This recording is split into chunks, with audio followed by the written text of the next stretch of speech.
Ya baik, terima kasih rekan-rekan wartawan. Kami sampaikan bahwa tadi baru saja saya diterima oleh Bapak Presiden. Kami menyampaikan beberapa hal yang berkait dengan kebijakan Kementerian Pendidikan Dasar dan Menengah dan juga beberapa kegiatan yang kami akan laksanakan dalam waktu dekat. Yang pertama, kami akan menyelenggarakan puncak peringatan Hari Guru Nasional 2024 yang insya Allah diselenggarakan tanggal 28 November jam 3 sampai jam 5 di Velodrome Rawamangun. Dan kami tadi menyampaikan kesediaan Bapak Presiden untuk dapat membuka dan memberikan pengarahan dalam acara Puncak Hari Guru Nasional 2024 dengan tema Guru Hebat Indonesia Kuat. Yang dalam acara tersebut nanti akan disampaikan peningkatan kesejahteraan guru non ASN sebesar 2 juta rupiah dan peningkatan untuk gaji guru ASN sebesar gaji pokok yang mereka miliki. Nanti akan disampaikan pada saat puncak peringatan Hari Guru. Kemudian yang kedua, kami menyampaikan terkait dengan beberapa yang menjadi kebijakan kami untuk pembelajaran coding sebagai ekstrakurikuler, sebagai kurikulum atau mata pelajaran pilihan di sekolah.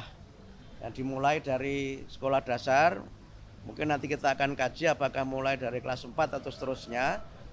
Dan itu bisa kita selenggarakan sebagai bagian dari materi pelajaran pilihan di sekolah. Dan Pak Presiden sangat mendukung untuk pembelajaran coding di sekolah. Kemudian yang ketiga, ini yang mungkin sangat ditunggu oleh teman-teman wartawan terkait dengan PPDB zonasi. Tadi kami bahas secara khusus dengan Bapak Presiden. Kami menyampaikan hasil-hasil kajian yang sudah kami lakukan dengan para kepala dinas pendidikan di seluruh Indonesia beberapa waktu yang lalu, dan juga kajian para pakar dan juga audiensi kami dengan beberapa stakeholder penyelenggara pendidikan.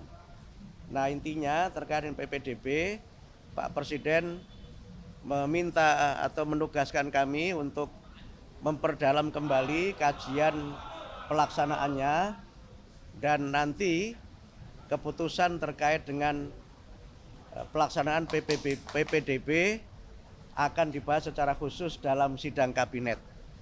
Jadi sekarang kami masih memperdalam kembali kajian tentang PPDB zonasi, dan nanti hasilnya akan kami sampaikan kepada Bapak Presiden dan keputusannya akan ditetapkan dalam sidang kabinet.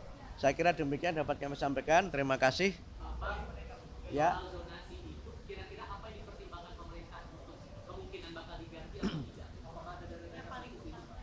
Jadi begini, zonasi itu kan filosofinya ada 4 ya.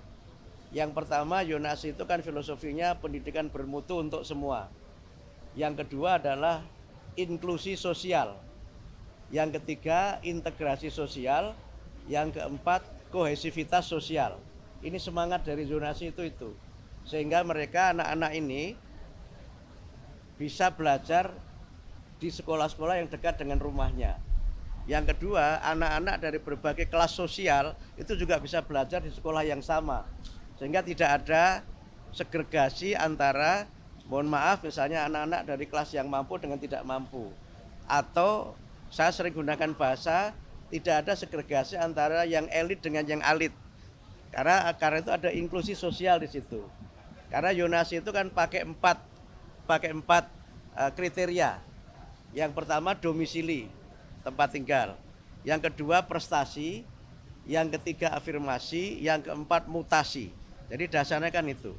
Domisili tentu mereka yang tinggal terdekat dengan lingkungan sekolah itu. Prestasi adalah anak yang tidak tinggal di lokasi terdekat, tapi dia punya prestasi untuk diterima di situ. Yang ketiga, afirmasi itu untuk 2 kelompok. Pertama kelompok dari keluarga kurang mampu, yang kedua dari kelompok difabilitas. Nah, mutasi itu adalah anak yang mutasi karena mengikuti tugas orang tuanya. Sehingga dengan 4 kriteria itu nanti kami akan sempurnakan lagi prosentasenya akan seperti apa. Yang sekarang jadi persoalan kan memang prosentase yang diterima dari domisili itu berapa persen, yang prestasi berapa persen, ini yang seringkali jadi persoalan. Kalau yang afirmasi itu sudah kami patok 20%. Karena bagian dari pemihakan negara terhadap kelompok-kelompok yang memang kita anggap sebagai kelompok lemah. Ya, kelompok yang memang secara ekonomi memang lemah dan memang secara fisik dia kelompok-kelompok difabel. Nah, yang mutasi tentu tidak banyak karena ini kan memang sifatnya ya misalnya wartawan pindah tugas, anaknya harus ikut situ, atau misalnya dosen pindah tugas atau anggota dewan dan sebagainya. Ini tidak banyak jumlahnya. Sehingga karena itu maka kami mencoba untuk melihat ini. Nah, yang kedua yang juga perlu kami lihat berdasarkan pengalaman beberapa daerah, itu nanti juga ada alokasi untuk sekolah swasta. Karena selama ini di antara kritik terhadap Yonasi itu banyak sekolah swasta yang tutup, tidak kebagian murid. Sementara negeri itu muridnya berlebih, yang karena muridnya berlebih itu kadang standar mutunya tidak dapat terpenuhi. Karena rasio guru dan murid menjadi tidak seimbang, sarana dan prasarana juga menjadi tidak dapat tersedia dengan sebaik-baiknya.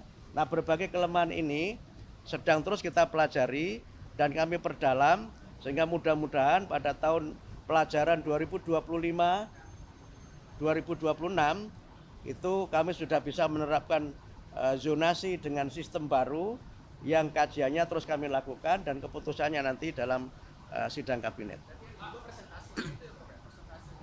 Tidak hanya persentase, tapi juga nanti bagaimana sekolah-sekolah swasta juga. Sekolah-sekolah swasta itu kalau pengalaman beberapa daerah itu kan ada yang kemudian disubsidi. Nah, tapi ini sangat bergantung dari kemampuan pemerintah daerah. Ada juga yang misalnya negeri dibatasi tapi swastanya dilihat akreditasinya. Nah, ini nanti berbagai skenario dan praktek baik yang ada di provinsi-provinsi itu yang coba nanti kita perdalam lagi dan nanti kemudian akan kita ambil kebijakan zonasi sehingga ya dapat mencapai 4 idealisme tadi itu. Pendidikan bermutu untuk semua, kemudian integrasi, inklusi dan kohesi sosial. Gitu.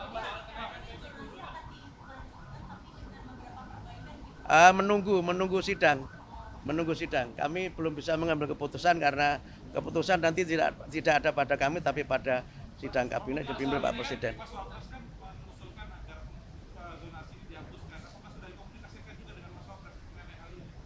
Kami belum bertemu dengan Mas Wapres soal ini. Kami baru menyampaikan pada Pak Presiden karena kami sudah memang sudah menyampaikan untuk bertemu sudah cukup lama dan minta beliau untuk hadir di acara puncak Hari Guru itu. Gitu ya. Jadi begini, jadi yang guru non ASN honorer itu dengan dapat sertifikasi, maka pendapatan dia akan menjadi 2 juta. Itu di luar gaji dia di sekolah asalnya ya. Jadi dia kan sudah punya gaji di sekolah asalnya itu. Yang gaji itu bervariasi menurut kemampuan sekolah. Tapi dengan dia sertifikasi, maka dia akan dapat tunjangan sertifikasi sebesar 2 juta itu. Semua. Jadi malah kalau guru yang ASN itu malah hanya gaji pokok saja sesuai dengan gaji pokok dia. Yes, gaji pokoknya sesuai dengan gaji pokok dia. 1 kali gaji pokok. Yang gaji pokok itu tentu berbeda sesuai dengan kepangkatan dan sebagainya. ASN-nya naik tapi kenaikannya sesuai gaji pokok. Saya nggak tahu gaji pokoknya berapa, saya nggak tahu. Ya. Jadi peningkatan kesejahteraan ini juga nanti mengikuti peningkatan kualifikasi. Gitu. Jadi karena dia kan sudah dapat sertifikasi, dia harus ikut PPG. Nah, PPG itu kan pelatihan untuk bagaimana guru yang sudah memenuhi kualifikasi D4 atau S1 itu meningkat kualifikasinya sesuai amanat undang-undang kan harus punya kualifikasi. Yang dengan kualifikasi itu dia punya sertifikasi. Dengan dapat sertifikasi maka dia dapat tunjangan sertifikasi. Jadi clear ya. Jadi bentuknya tunjangan kesejahteraan melalui sertifikasi. Ya kalau pendapatnya meningkat, masa kualitasnya nggak meningkat? Jadi kira-kira begitu. Guna PNS itu kenaikan gaji sesuai dengan gaji pokok.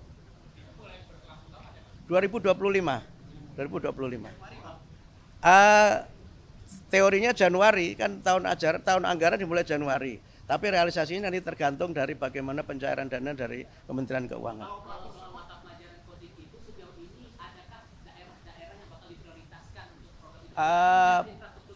Belum pakai prioritas, tapi kami sudah melakukan kunjungan ke beberapa sekolah yang ternyata sudah banyak yang menyelenggarakan coding.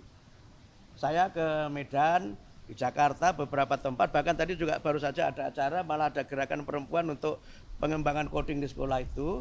Nah ternyata coding itu variasinya ada 3. Pertama ada coding yang dia online, yang dia memang internet based. Yang kedua ada coding yang dia unplug, yang dia tidak pakai internet, tapi ada paketnya yang sudah khusus. Yang ketiga ada coding yang unplug dan tidak ada paket khusus, tapi berupa alat-alat permainan bisa dikembangkan sendiri.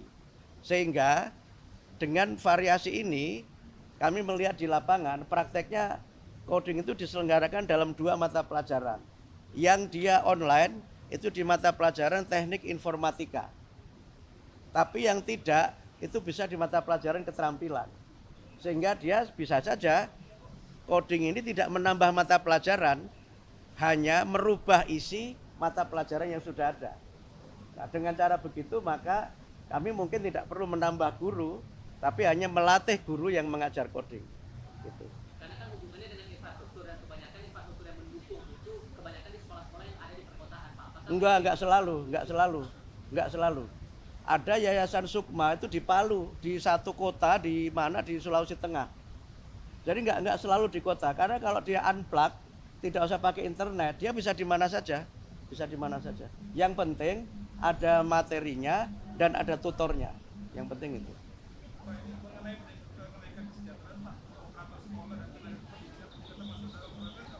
Itu belum yang termasuk yang nanti, tapi kami usulkan itu untuk mudah-mudahan bisa diakomodir dari usulan kami untuk peningkatan tambahan anggaran di kementerian.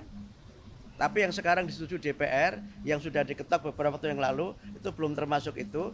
Tapi termasuk kami usulkan untuk tambahan anggaran yang mudah-mudahan nanti bisa disetujui oleh DPR. Belum. Yang di Kemenak belum. Kami sudah ketemu dengan Menteri Agama, tetapi untuk yang Kemenak itu belum karena belum masuk kuota di tahun 2025 ini. Jadi yang 606 guru itu semuanya guru yang mengajar di sekolah. Yang untuk Kemenak nanti kami hitung lagi dan kami matangkan lagi karena ini menyangkut skema anggaran lintas kementerian. Gitu ya. Terima kasih ya. Terima kasih.